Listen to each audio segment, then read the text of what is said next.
മാന്യ പ്രേക്ഷകർക്ക് കറുപ്പുമുളുപ്പിൻ്റെ ഈ പങ്ക്തിയിലേക്ക് സ്വാഗതം. ശ്രീ നരേന്ദ്രമോദിയുടെ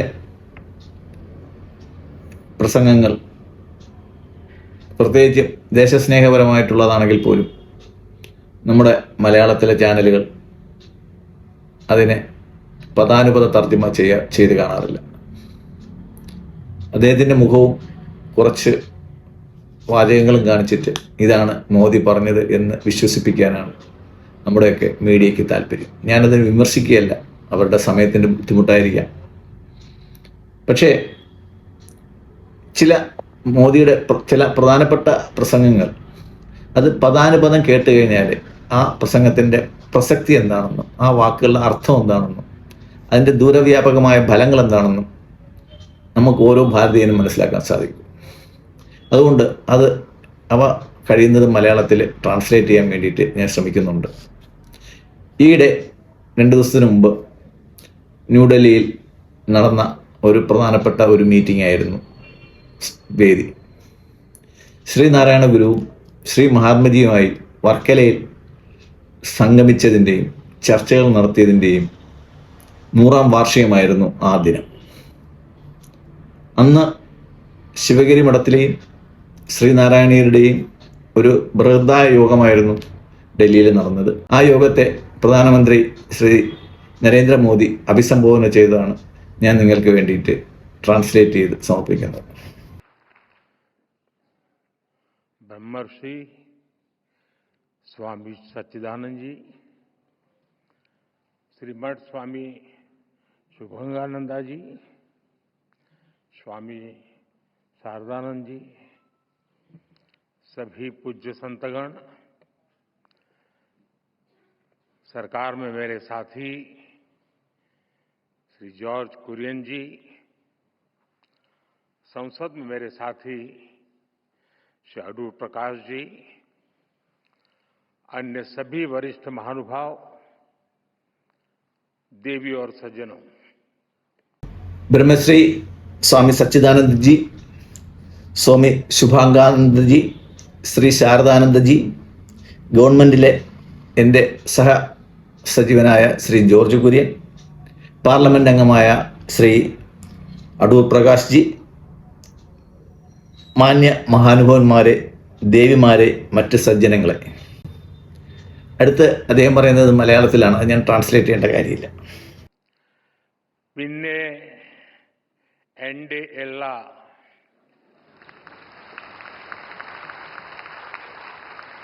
പ്രിയപ്പെട്ട മലയാളി സഹോദരി സഹോദരന്മാർക്ക് എൻ്റെ വിനീതമായ നമസ്കാരം.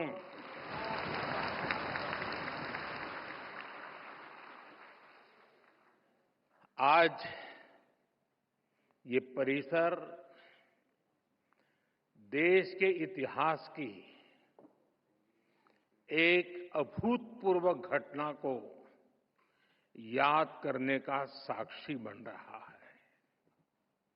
एक ऐसी ऐतिहासिक घटना जिसने न केवल हमारे स्वतंत्रता आंदोलन को नई दिशा दी, बल्कि स्वतंत्रता के उद्देश्य को, आजाद भारत के सपने को ठोस मायने दिए. ഇന്ന് ഈ പരിസരം രാജ്യചരിത്രത്തിൻ്റെ ഒരു അഭൂതപൂർവമായ സംഭവത്തെ അനുസ്മരിക്കുന്നതിന് സാക്ഷിയാകും. ഇതൊരു കേവലം സ്വാതന്ത്ര്യ സമരത്തിന് ദിശ നൽകിയ സംഭവം മാത്രമല്ല, സ്വാതന്ത്ര്യത്തിൻ്റെ ഉദ്ദേശത്തിനും സ്വതന്ത്ര ഭാരതമെന്ന സ്വപ്നത്തിനും കാരണമായതാണ്. 100 साल पहले श्री नारायण गुरु और महात्मा गांधी की वो मुलाकात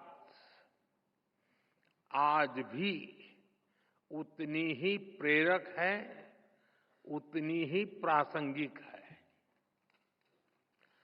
100 साल पहले हुई वो मुलाकात सामाजिक समरसता के लिए, विकसित भारत के सामूहिक लक्ष्यों के लिए आज भी ऊर्जा के बड़े स्रोत की तरह है. 100 വർഷം മുമ്പ് മഹാത്മാഗാന്ധിയും ശ്രീനാരായണ ഗുരുവുമായി നടത്തിയ കൂടിക്കാഴ്ച ഇന്നും അത്രമാത്രം പ്രാധാന്യം അർഹിക്കുന്നതാണ്, പ്രസക്തിയുള്ളതുമാണ്. 100 വർഷം മുമ്പ് നടത്തിയ ആ കൂടിക്കാഴ്ച സമൂഹത്തിൻ്റെ സമരസത്തിനും വികസിത ഭാരതത്തിൻ്റെ സാമൂഹ്യ ലക്ഷ്യങ്ങൾക്കും ഇന്നും ഒരു ഊർജ്ജ സ്രോതസ്സാണ്. इस ऐतिहासिक अवसर पर मैं श्री नारायण गुरु के चरणों में प्रणाम करता हूं. मैं गांधी जी को भी अपनी श्रद्धांजलि अर्पित करता हूं. भाई बहनों, श्री नारायण गुरु के आदर्श पूरी मानवता के लिए बहुत बड़ी पूंजी है. ഈ ചരിത്ര നിമിഷത്തിൽ ഞാൻ ശ്രീ നാരായണ ഗുരുവിൻ്റെ പാദങ്ങൾ നമസ്കരിക്കുന്നു. ഞാൻ മഹാത്മാഗാന്ധിക്കും ശ്രദ്ധാഞ്ജലി അർപ്പിക്കുന്നു. സഹോദരി സഹോദരന്മാരെ, ശ്രീ നാരായണ ഗുരുവിൻ്റെ ആദർശം മാനവികതയ്ക്കാകെ ആശ്രയമാണ്. जो लोग देश और समाज की सेवा के संकल्प पर काम करते हैं, श्री नारायण गुरु उनके लिए प्रकाश स्तंभ की तरह है.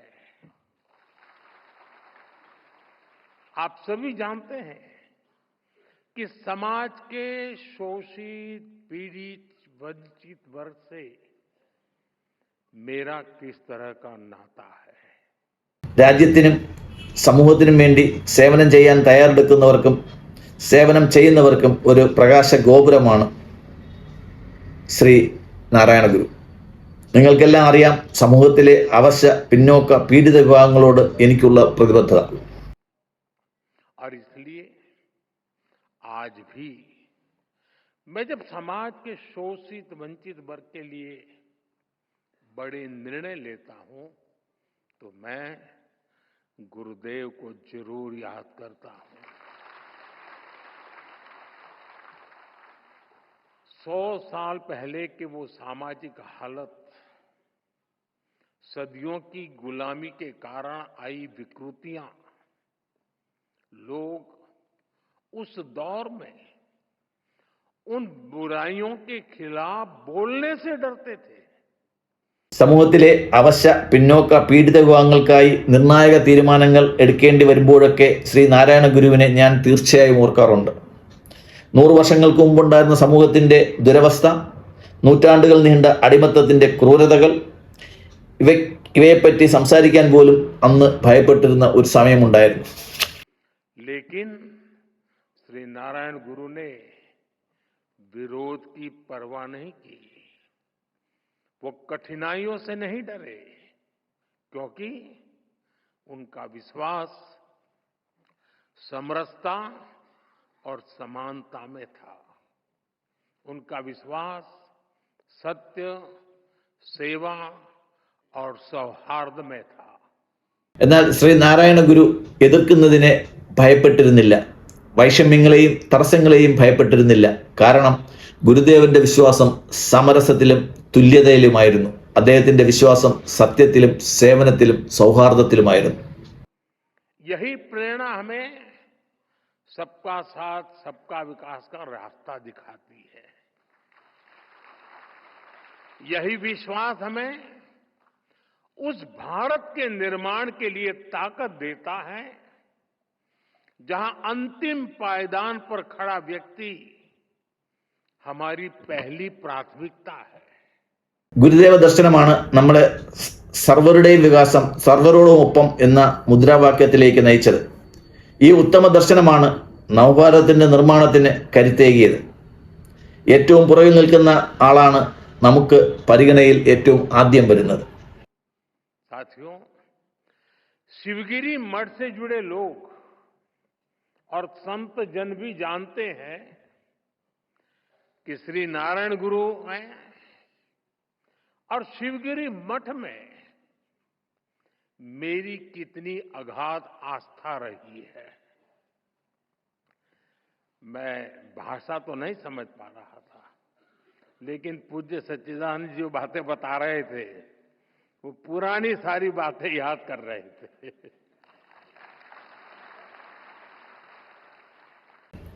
ശിവഗിരിയുമായി ബന്ധപ്പെട്ടവർക്കും അവിടുത്തെ സന്യാസിമാർക്കും അറിയാം ശ്രീനാരായണ ദർശനവും മഠവുമായി എനിക്കുള്ള അഗാധമായ ബന്ധം. എനിക്ക് ഭാഷ മനസ്സിലാക്കാൻ സാധിച്ചില്ലെന്നിരിക്കാം, എങ്കിലും ശ്രീ സച്ചിദാനന്ദ സ്വാമികൾ അക്കാര്യങ്ങളാണ് പരസ്പരം സംസാരിക്കുന്നതെന്ന് എനിക്ക് ഊഹിക്കാനാവും. അദ്ദേഹം ചില പഴയ കാര്യങ്ങൾ ഓർക്കുന്നുണ്ടാവും. और मैं भी देख रहा था उन सब बातों पर आप बड़े भाव विभोर होकर के उसके साथ जुड़ जाते थे। और मेरा सौभाग्य है कि मठ के पूज्य संतों ने हमेशा मुझे अपना स्नेह दिया है। मुझे याद है 2013 में, तब तो मैं गुजरात में मुख्यमंत्री था। എൻ്റെ സൗഭാഗ്യമാണ് ശിവഗിരി മഠത്തിലെ ആദരണീയരായ സന്യാസിമാർ എല്ലായ്പ്പോഴും എനിക്ക് സ്നേഹം തന്നിട്ടുണ്ട് എന്നുള്ളത്. എനിക്ക് ഓർമ്മ വരുന്നുണ്ട് 2013 ഞാൻ ഗുജറാത്ത് മുഖ്യമന്ത്രിയായിരുന്നപ്പോൾ जब केदारनाथ में प्राकृतिक आपदा आई थी, तब शिवगिरी मठ के कई पूज्य संत वहां फंस गए थे, कुछ भक्तजन भी फंस गए थे। शिवगिरी मठ ने वहां फंसे लोगों को सुरक्षित निकालने के लिए भारत सरकार का संपर्क नहीं किया था। प्रकाश जी बुरा मत मानना।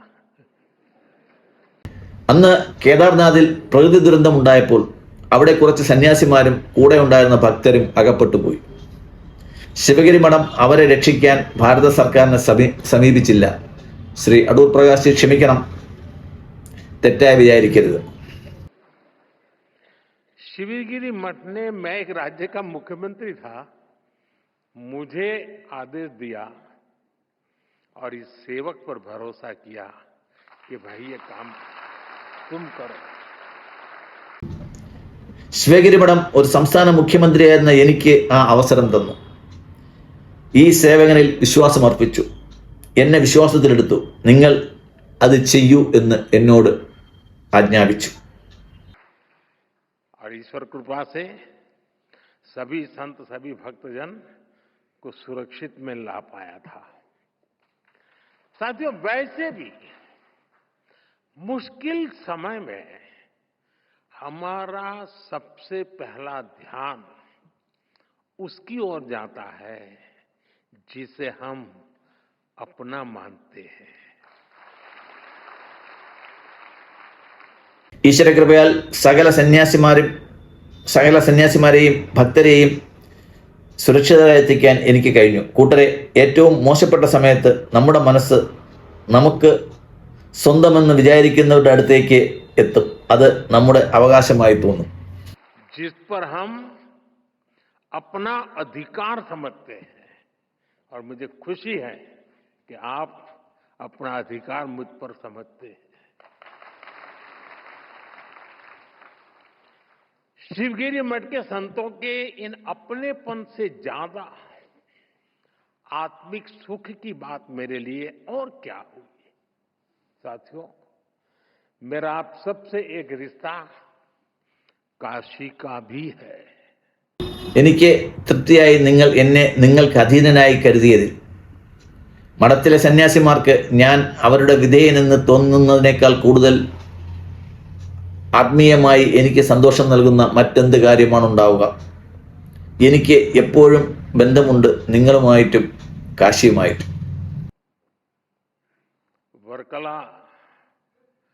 वर्कला को सदियों से दक्षिण की काशी भी कहा जाता है. और काशी चाहे उत्तर की हो या दक्षिण की, मेरे लिए हर काशी मेरी काशी ही है. साथियों, मुझे भारत की आध्यात्मिक परंपरा, ऋषियों मुनियों की विरासत, उसे करीब से जानने और जीने का सौभाग्य मिला है. വർക്കലയെ പുരാതന കാലം മുതൽ ദക്ഷിണ കാശിയായി കണക്കാക്കി വരുന്നു. കാശി ഉത്തരദേശത്തേതായാലും ദക്ഷിണ ദേശത്തേതായാലും കാശി എൻ്റേതാണ്. എല്ലാ കാശിയും എൻ്റെ കാശി തന്നെയാണ്. എനിക്ക് ഭാരതത്തിൻ്റെ ആത്മീയ പരമ്പരയുമായും ഋഷിമാരുമായും മുനിമാരുമായും അടുത്തു നിൽക്കാനും പ്രവർത്തിക്കാനും മനസ്സിലാക്കാനും കൂടെ ജീവിക്കാനുമുള്ള ഭാഗ്യം ലഭിച്ചിട്ടുണ്ട്. भारत की ये विशेषता है कि हमारा देश जब भी मुश्किलों के भंवर में फंसता है, कोई न कोई महान विभूति देश के किसी कोने में जन्म लेकर समाज को नई दिशा दिखाती है. ഭാരതത്തിന്റെ സവിശേഷതയാണ് നമ്മുടെ രാജ്യം പ്രതിസന്ധികൾ നേരിടുമ്പോൾ ഏതെങ്കിലും ഒരു മഹാത്മാവ് രാജ്യത്തിന്റെ ഏതെങ്കിലും ഒരു ഭാഗത്ത് ജനിച്ച് സമൂഹത്തിന് പുതിയ ദിശ നൽകിയിട്ടുണ്ട് എന്നത്. कोई समाज के आध्यात्मिक उत्थान के लिए काम करता है, कोई सामाजिक क्षेत्र में समाज सुधारों को गति देता है. श्री नारायण गुरु ऐसे ही महान संत थे. ചിലർ സമൂഹത്തിന്റെ ആധ്യാത്മിക ഉന്നമനത്തിനു വേണ്ടിയുള്ള കർമ്മം അനുഷ്ഠിക്കും, ചിലർ സമൂഹത്തിന്റെ നവോത്ഥാനത്തിന് വേണ്ടിയുള്ള കർമ്മങ്ങൾ അനുഷ്ഠിക്കും. ശ്രീ നാരായണ ഗുരു അത്തരത്തിലുള്ള ഒരു മഹത് വ്യക്തിയായിരുന്നു. निवृत्ति पंचकम और आत्मोपदेश शतकम जैसी उनकी रचनाएं ये अद्वैत और अध्यात्म के किसी भी स्टूडेंट के लिए गाइड की तरह हैं. साथियों, योग और वेदांत, साधना और मुक्ति नारायण गुरु के मुख्य विषय थे. നിവൃത്തി പഞ്ചകം, ആത്മോപദേശ ശതകം തുടങ്ങിയ ഗുരുദേവ രചനകൾ അദ്വൈതത്തിന്റെയും ആധ്യാത്മികതയുടെയും ഒരു പഠിതാവിന്റെ ഗൈഡാണ്. യോഗവും വേദാന്തവും സാധനയും മുക്തിയും ഗുരുദേവന്റെ പ്രധാന വിഷയങ്ങളായിരുന്നു. लेकिन वो जानते थे कि कुरीतियों में फंसे समाज का आध्यात्मिक उत्थान उसके सामाजिक उत्थान से ही संभव होगा. इसलिए उन्होंने अध्यात्म को समाज सुधार और समाज कल्याण का एक माध्यम बनाया. എന്നാൽ അദ്ദേഹത്തിന് അറിയാമായിരുന്നു അനാചാരങ്ങളിൽപ്പെട്ട സമാജത്തിന്റെ ആധ്യാത്മിക നവോത്ഥാനം അവരുടെ സാമൂഹ്യ ഉന്നമനത്തിലൂടെ മാത്രമേ സാധിക്കൂ എന്ന്. അതിനാൽ അദ്ദേഹം ആധ്യാത്മികതയെ സാമൂഹ്യ നവീകരണത്തിന്റെയും സാമൂഹ്യ ക്ഷേമത്തിന്റെയും ഒരു മാധ്യമമായി സ്വീകരിച്ചു. और श्री नारायण गुरु के ऐसे प्रयासों से गांधी जी ने भी प्रेरणा पाई, उनसे मार्गदर्शन लिया. गुरुदेव रविन्द्रनाथ टैगोर जैसे विद्वानों को भी श्री नारायण गुरु से चर्चा का लाभ मिला. ശ്രീ നാരായണ ഗുരുവിന്റെ ഈ പ്രയത്നത്തിൽ നിന്നും ഗാന്ധിജി പോലും പ്രേരണ ഉൾക്കൊണ്ടു, അദ്ദേഹത്തിൽ നിന്നും മാർഗദർശനം സ്വീകരിച്ചു. ശ്രീ രവീന്ദ്രനാഥ ടാഗോർ പോലും ശ്രീ നാരായണ ഗുരുവുമായി ചർച്ച നടത്തി ആശയങ്ങൾ ഉൾക്കൊണ്ടിട്ടുണ്ട്. साथियों, एक बार किसी ने श्री नारायण गुरु की आत्मोपदेश शतकम रमण महर्षि जी को सुनाई थी.